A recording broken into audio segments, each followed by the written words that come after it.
guys, it's me, Jordan, here today with my best friend Claire. We just saw Black Panther. It was really good, so we're going to be talking about that today. Black Panther is part of the Marvel Cinematic Universe, and the character Black Panther was introduced in the most recent Avengers movie, and so this is like his own movie and like what happened right after that. And basically it's about him becoming king and like his conflicts arising after that. I don't know anything about Marvel. I just watched Black Panther because I'm here for the representation. The movie stars Chadwick Boseman as T'Challa, or the Black Panther, Michael B. Jordan as Eric Killmonger,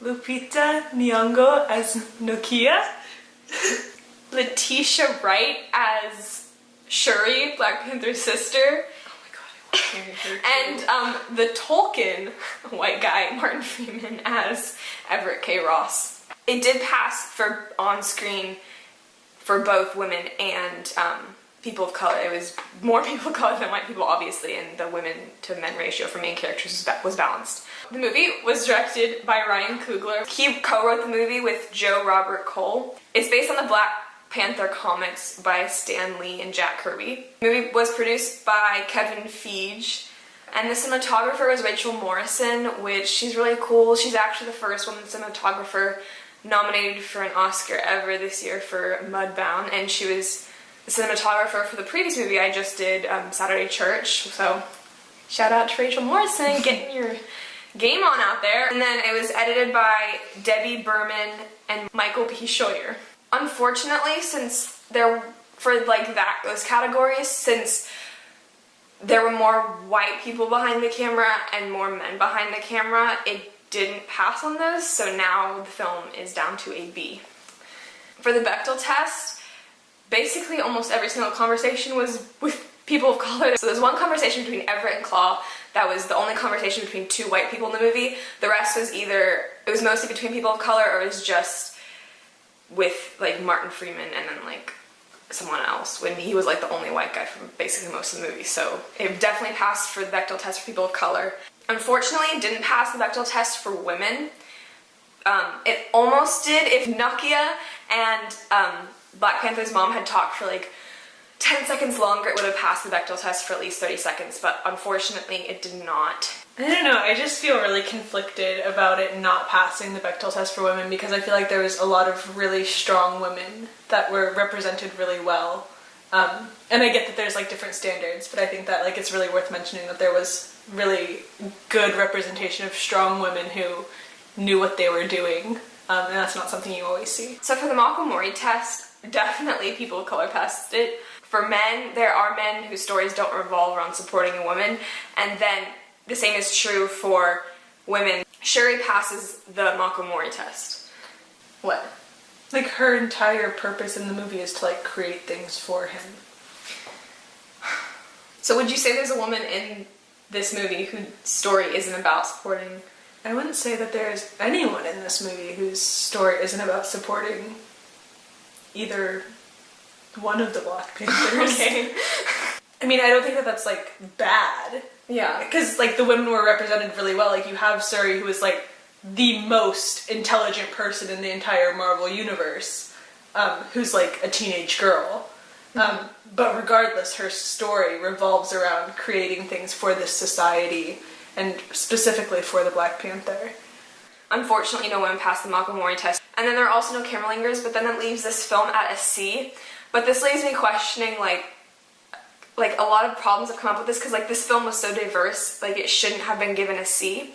So I'm questioning like where's the flaw in my Barger index, and like how do I fix that, because there were strong women in this, and just because they were supporting his story doesn't mean that like it's a bad thing. Yeah, it's not inherently wrong for women, anyone, but especially women, to be supporting the main character, especially in a story like the Black Panther, where Shuri is so important to the story, and like she's like representing like women in STEM, which is like really not something that you see, much less like strong women, but women who are like making these technological advancements. Like that is her story, but it's supporting the Black Panther, so I don't think that just because of that it should be like reduced. Yeah.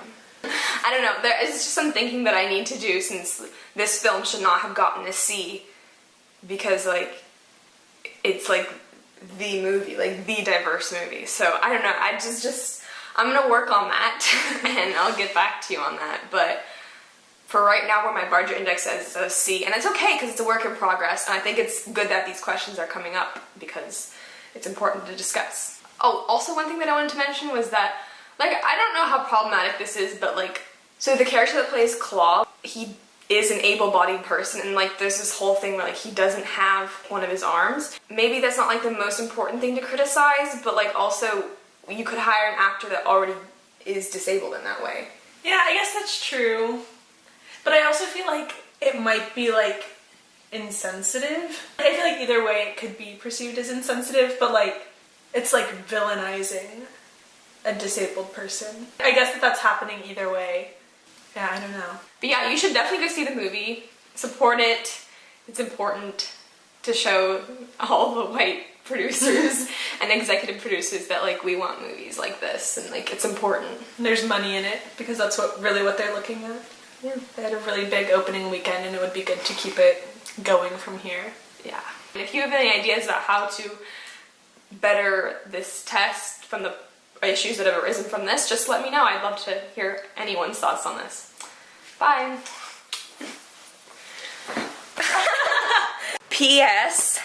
I also really liked how the women characters weren't over-sexualized. Like, I mean, you could admire that they were really beautiful, but like, that wasn't their main like feature, like that wasn't what they were there for, and that's what it sometimes feels like with other Marvel characters, like Black Widow, so I really appreciated that they weren't over-sexualized in this movie.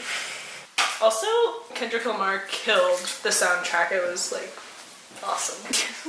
Sure. I also want to marry him. Jordan Barger. That's me.